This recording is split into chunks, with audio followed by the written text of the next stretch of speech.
Talisman.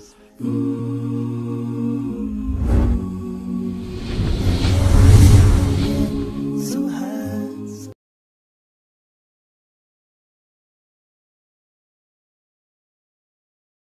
God created wonderful creations, and the most noble of those creations is the human being. God takes pride in that creation when He says, وَلَقَدْ خَلَقْنَا الْإِنسَانَ لَقَدْ خَلَقْنَا الْإِنسَانَ فِي أَحْسَنِ تَقْوِيمٍ. We created the human being in the best possible mold.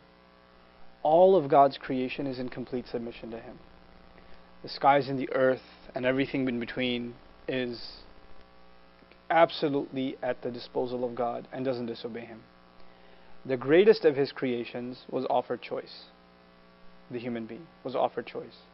And the choice was either to submit before God like the rest of all creation does, or to go his or her own way. When a human being decides that they are going to learn from God, the rest of God's creation, that by definition submits to His commandments all the time, by their very existence, when they decide that they're going to follow suit, knowing and while having the choice to rebel, they've given themselves up in submission, then they've accepted Islam. Islam is the act of submitting yourself before God. Now, all other creation, it follows God's commandments. The sun knows what position it should move in. The earth knows how it should rotate. The electrons know how to go around the nucleus. Everything has what God told it to do, and it does it.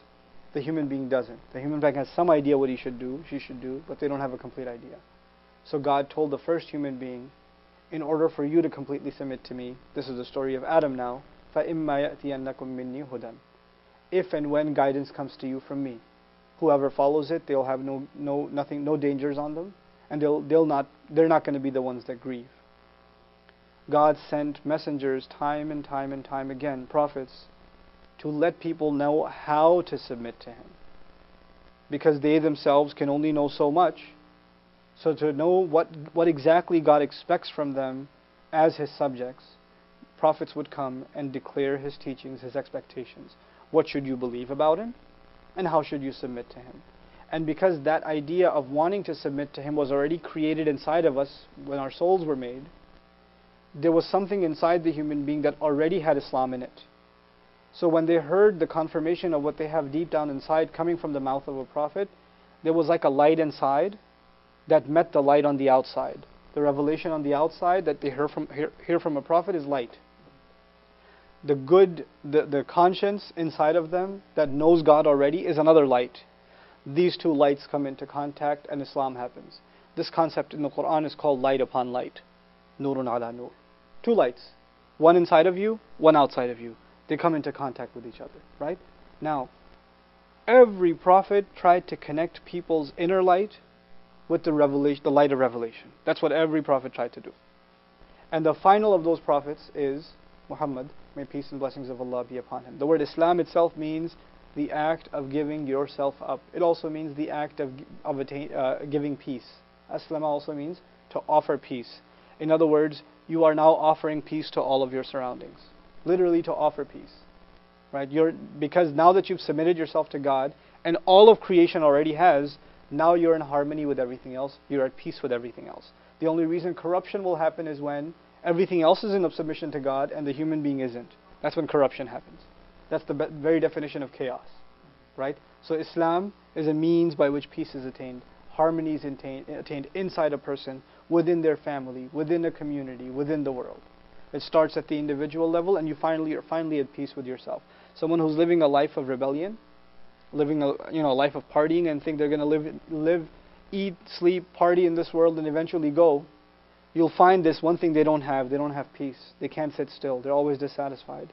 And when someone finds Islam, Allah gives them the one thing they will never find in any amount of money, any amount of luxury, any amount of entertainment, any amount of self-indulgence or pleasure. They won't find satisfaction anywhere else, tranquility anywhere else except for Islam. That's why you find the people that have the most money and people want to be like them, be they musicians, actors, whoever. People make it big and they can basically have any pleasure they want, drowning themselves in drugs so they don't have to deal with reality because they can't find peace in reality.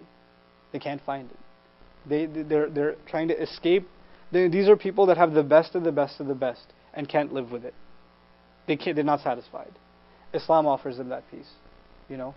So now I'll conclude this with, what Islam is, with a statement from God Himself.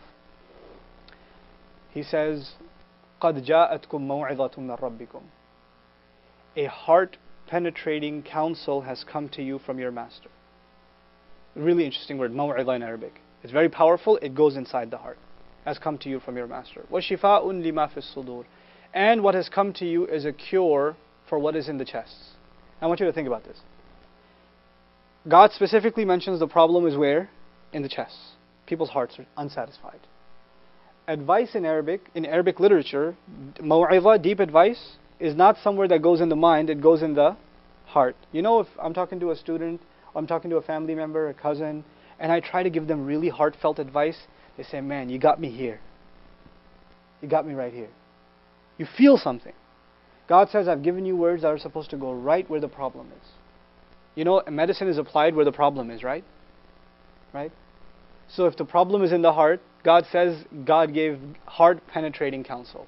Now once the medicine goes in, what is it supposed to do? Start healing. So the very next phrase is, وَشِفَاءٌ لِمَا فِي الصُّدُورِ. It's a cure for what's inside the chest. Whether you're afflicted with jealousy, or rage, or sadness, or disappointment, or fear, or greed, or lust, or whatever your problem is inside, it starts getting cured.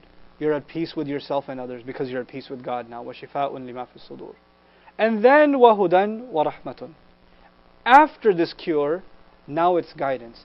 Here's all the things that were messing up my life. I was heading in the wrong direction. Now it is ready. This book is going to give me the right direction. وَهُدًى وَبُشْرَى. And then congratulations لِلْمُؤْمِنِينَ, to those who truly believe. What is this saying? First, take the heart. Let the advice penetrate your heart. Allow it to cure you.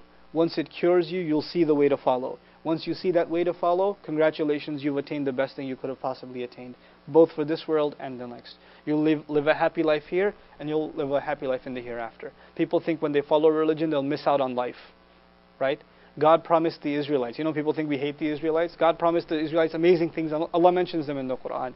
He says, had they only followed what Allah told them, God had told them, لَأَكَلُوا مِنْ فَوْقِهِمْ وَمِنْ تَحْتِ أَرْجُلِهِمْ.